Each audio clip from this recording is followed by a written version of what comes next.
Brian Laundrie, and Gabby Petito, the Laundrie Notes.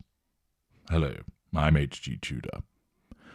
Last year, I undertook a comprehensive analysis of the situation that unfolded following the disappearance and subsequent discovery of the death of Gabby Petito, and then the discovery of the remains of Brian Laundrie.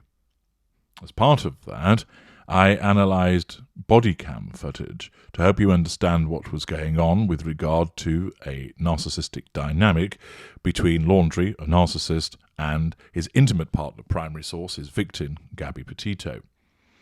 Many of you found it highly instructive in terms of helping you make sense of what was going on in this case, but also with regard to gaining an understanding about narcissism and how it operates. If you haven't accessed that material, I'd very much encourage you to do so, and even though largely interest in the case may well have waned, it still remains as an excellent opportunity to gain understanding about lots of different facets about the narcissistic dynamic so that you can see it in practice. News has originated whereby Brian Laundrie's notebook confession revealed, "I ended her life." As had been largely suspected, Gabby Petito had been murdered by Brian Laundrie, and notes that have since been found support that that was the case. A report by Michael Ruiz and Stephanie Pagonis for Fox News explains that Gabby Petito was strangled at a Wyoming campsite while travelling cross-country with former fiancé Brian Laundrie. "I ended her life," reads the note. The first public glimpse of a confession Brian Laundrie left in a notebook in the Florida swamp where he killed himself last year reveals his final words.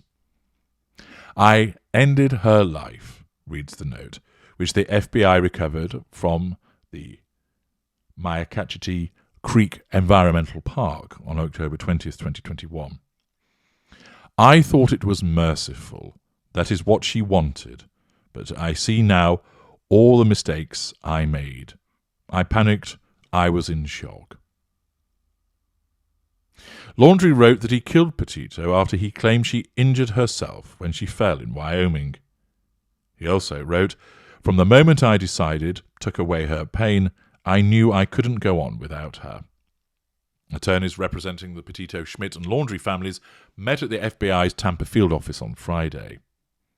Fox had obtained copies of the notes scrawled by Laundrie before he took his own life. Patrick Riley, an attorney representing Petito's family, told Fox News Digital outside the FBI building that he could not comment on Friday. The family's co-counsel, Richard Stafford, would not immediately provide a response. "Please do not make life harder for my family," the notebook states. "They lost a son and a daughter, the most wonderful girl in the world. Gabby, I'm sorry." Earlier in the note, he writes, "I am sorry to my family. This is a shock to them, as well a terrible grief," which is misspelled. Fox News Digital tailed Laundrie's parents to the park on the morning of October 20th, 2021, when they met a Northport detective and a member of the FBI and set off into the swamp for a look where they believed their son had disappeared weeks earlier. Extensive searches had been hindered by floodwaters until that point. Christopher Laundrie stumbled across a dry bag that later turned out to belong to his son. A notebook collected by the FBI that morning contained the confession. Today, the Petito family, Patrick Riley and myself, met with the FBI in Tampa to sort through and take possession of the personal items that belong to Gabby and Brian, Laundrie family attorney Steve Bertolino told Fox News Digital Friday. "As part of this return of property in FBI custody, I was given Brian's notebook, and I have turned the same over to Chris and Roberta Laundrie." The FBI revealed in January that investigators found Brian Laundrie's confession in the notebook, which had been underwater for roughly 5 weeks. Gabby Petito is believed to have been killed. Around August 28th, an FBI-led search discovered her remains in the Bridgerton National Forest on September 19th. Investigators ruled her death a homicide by manual strangulation and blunt force trauma to the head and neck. Brian Laundrie returned home to his parents in Northport, Florida on September the 1st, police said, citing a license plate reader recording of her van rolling into town. According to the FBI, he also sent fake text messages from Petito's phone in a bid to cover up the crime and stole her debit card. The Laundries went camping on the beach at Fort de Soto Park, south of St. Petersburg, and said nothing of Petito's disappearance publicly. Finally, on September the 11th, Petito's mother, Nicole Schmidt, reported her missing to police in her hometown on Long Island in New York. They contacted Northport police, who knocked on the Laundries' door, where they met silence. On September the 13th, Brian Laundrie snuck out into the swamp, despite hidden surveillance cameras set up around his house. This was the last time he was seen alive. His father later voluntarily turned over the family's guns to the FBI and said one might be missing. Investigators found a revolver near Brian Laundrie's skeletal remains in the swamp. Also nearby was a water bottle that likely belonged to Petito and other items belonging to the couple. Bertolino said he was sharing the note's contents as a matter of transparency. I will not be commenting further, as there are still proceedings pending in court, he said. Now, of course, there are those that don't believe that Laundrie's dead and that it was a setup, and that his father placed the bag. But leaving aside what you might think about all of that, one thing is indisputable. Brian Laundrie was, or if he does remain alive, though I suspect that he does not, is a narcissist, and more likely was a narcissist. He left a note after, of course, killing Gabby Petito. I'm going to go through the note in its entirety to break it down for you to understand what it really means when viewed through the lens of a narcissist. Gabby, I wish I was right at your side. I wish I could be talking to you right now. I'd be going through every memory we've made, getting even more excited for the future. I can't live without you. I've lost every day we could have spent together. In writing this, of course, he knows that she's not there. And it shows that inherent compartmentalization and contradiction of the narcissist. This, of course, might seem like a statement of regret, but it isn't.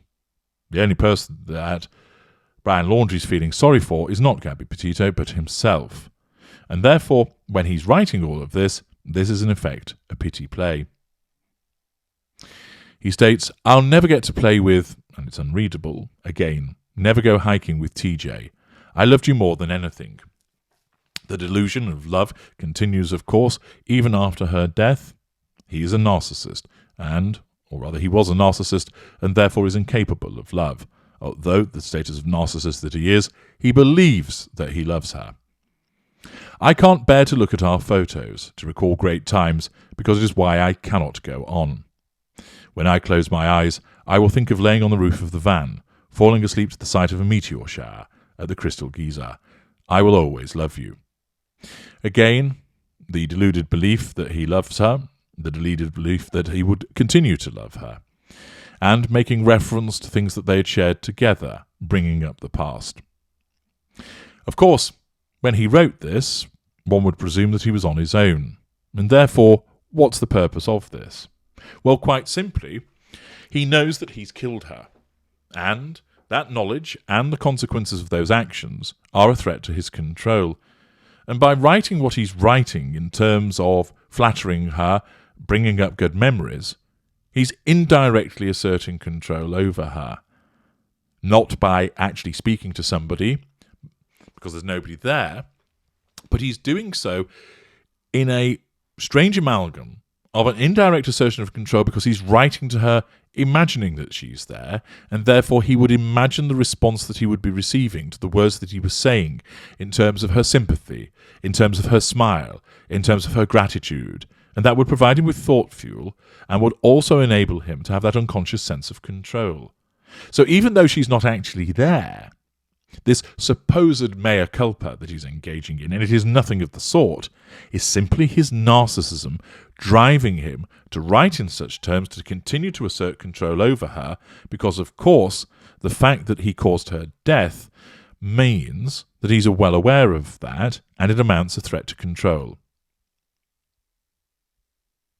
If you were reading Gab's journal, looking at the photos from our life together, flipping through old cards, you wouldn't want to live a day without her. Flattery. Knowing that every day you'll wake up without her, you wouldn't want to wake up. Pity play. I'm sorry to everyone this will affect. False contrition. Gabby was the love of my life, but I know adored by many. I'm so very sorry to her family. False contrition. Because I love them. False compassion. I consider her younger siblings my best of friends. I'm sorry to my family. False contrition. This is a shock to them, as well as a terrible grief. Misspelt grief. They loved as much, if not more, than me. A new daughter to my mother, an aunt to my nephews, again misspelled. Please do not make this harder for them. False compassion. This occurred as an unexpected tragedy. Revision of history, lie. Rushing back to our car, trying to cross the streams of Spread Creek before it got too dark to see, too cold, I hear a splash and a scream. I could barely see. I couldn't find her for a moment, shouted her name.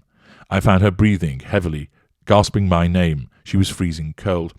Now, notice here the plethora of detail that's been provided in respect of this. Might this remind you of somebody that you've heard from recently? Yes, Amber Heard, when she talked about the supposed abuse that she was receiving at the hands of Johnny Depp, talking about how dirty the carpet was. Here, his narcissism has revised history in terms of what apparently happened, but does so by causing him to provide too much detail. We had just come from the blazing hot national parks in Utah. The temperature had dropped to freezing and she was soaking wet. I carried her as far as I could down the stream towards the car, stumbling, exhausted, in shock. When my knees buckled and knew I couldn't safely carry her, I started a fire and spooned her as close to the heat. She was so thin, had already been freezing too long. I couldn't at the time realise that I should have started a fire first, but I wanted her out of the cold back to the car. From where I started the fire, I had no idea how far the car might be. Only knew it was across the creek. When I pulled Gabby out of the water, she couldn't tell me what hurt. She had a small bump on her forehead that eventually got larger. Her feet hurt. Her wrist hurt. But she was freezing, shaking violently. While carrying her, she continually made sounds of pain. Laying next to her, she said little, lapsing between violent shakes, gasping in pain, begging for an end to her pain. This, of course, is utter tripe. The fact is that it did not occur in this fashion, and his narcissism is causing the revision of history. And his narcissism, as part of the blame shifting, is suggesting that an accident befell her, that he tried to help, because, of course, he believes that he cares, false compassion, false empathy, and that she was begging to be put out of her pain. He continues, she would fall asleep, and I would shake her awake, fearing she shouldn't close her eyes if she had had a concussion. She would wake in pain, starting the whole painful cycle again, while furious that I was the one waking her. Given that she was in such pain and drifting in and out of consciousness, one doubts that she would be furious, and again that's smearing of her and blame shifting. She wouldn't let me try to cross the creek, thought like me that this fire would go out in her sleep and she'd freeze. I don't know the extent of Gabby's injuries. Well, why didn't you look for them? Only that she was in extreme pain. I ended her life. I thought it was merciful. That is what she wanted.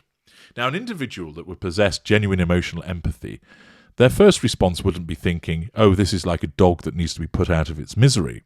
They would be thinking, I've got to get this person to help. I've got to keep them warm. I'll ask them where the pain is and see if I can alleviate it in any way. Are we carrying any medical supplies with us? Presumably on the cross-United States trip that they took, they may well have had access to at least some kind of painkillers. But no, notice that there is this over-dramatization of what has occurred through the revision of history, and then it moves on to talking about how basically she begged to be put out of her misery, and therefore he decided that the compassionate, or the fake compassion, the compassionate individual that he is, that he decided that he would end her life. That is the response of somebody who does not have emotional empathy. Somebody who did wouldn't go to that route. Indeed, somebody with emotional empathy, even when facing somebody who perhaps was severely injured, wouldn't kill them. They would try and keep them alive. They would fight to try and keep them alive. Indeed, even if they were being told it's useless, stop, they would probably keep on going. You've seen the instances where people continue to apply CPR, even though it's fruitless. But he, having no emotional empathy, just decided that it was appropriate to kill her. And it wasn't a case of putting her out of her misery, although his narcissism has revised history. In all likelihood, she threatened his control one time too many, and he lashed out at her with physical violence, and then thereafter killed her. It was nothing to do from saving her from her misery and pain. It was nothing to do with her begging to be put out of that pain. It was quite simply the fact that in the course of their trip, and we've seen evidence of this repeatedly, which I've referenced in parts passim of the series about Gabby Petito and Brian Laundrie, she threatened his sense of control and he lashed out at her. And on this occasion, she did so to an extent that was sufficient to ignite his fury, that he lashed out at her physically and thus killed her. Here, in order to assert control over those events, his narcissism was a revised history and blame shifted to her by suggesting that actually it was all about her wanting to be put out of her misery, and has rewritten history with regard to what actually happened to her. He continues, I thought it was merciful, that it was as she wanted, but I see now all the mistakes I made. False contrition. Remember, he's a narcissist and he's not accountable. I panicked, I was in shock, blame shifting, but from the moment I decided took away her pain, I knew I couldn't go on without her. I rushed home to spend any time I had left with my family. So, from the moment, of course, that he decided to take away pain, he knew that he couldn't go on without her. Yet, that sensation of not being able to go on without her wasn't as immediate as he suggests at all. Indeed, he went home. And therefore, this is again a revision of history. He didn't decide that he knew he couldn't go on without her. He wasn't bothered in the slightest. He had asserted control over her, killed her, and then, of course, was left with the difficulty of what to do, having killed his girlfriend. He rushed home for separate reasons, nothing to do with the fact that he knew he couldn't go on without her. The notes state, I rushed home to spend any time I had left with my family. I wanted to drive north and let James or TJ kill me, but I wouldn't want them to spend time in jail over my mistake, false compassion, even though I'm sure they would have liked to. Pity play. I'm ending my life not because of a fear of punishment, it actually is that, but rather because I can't stand to live in a day without her, false compassion, revision of history. I've lost out a whole future together, again misspelling, every moment we could have cherished. I'm sorry for everyone's loss, false contrition. Please do not make life harder for my family, false compassion. They lost a son and a daughter, the most wonderful girl in the world, Gabby. I'm sorry, false contrition. I have killed myself by this creek in the hopes that animals may tear me apart, that it may make some of her family happy. Martyrdom, pity play. Please pick up all of my things. Gabby hated people who litter. Almost comical end to the note. Simply, he murdered her because she threatened his sense of control. That ignited his fury. He was not able to contain that fury, and he killed her, hitting her and strangling her. Thereafter, driven by a further threat to control, and in this instance, his response to that threat to control was to withdraw from it by taking his own life. This would be precipitated by being extremely low on fuel because he was isolated, meaning that rather than try and gain more fuel and assert control over the situation directly, for instance, by maintaining that he was innocent and going through a trial, as many narcissists do, his fuel crisis meant that in order to assert control over the looming threats to control of the fact that he'd murdered her, not through any sense of conscience, not through any remorse, not through any sense of guilt, although his narcissism made him believe that was the case, he asserted control by withdrawing and taking his own life. This is the interpretation of the Brian Laundrie notes to enable you to understand more about what was actually going on and how his narcissism affected him in his last moments. I'm H.G. Tudor. Thank you for listening.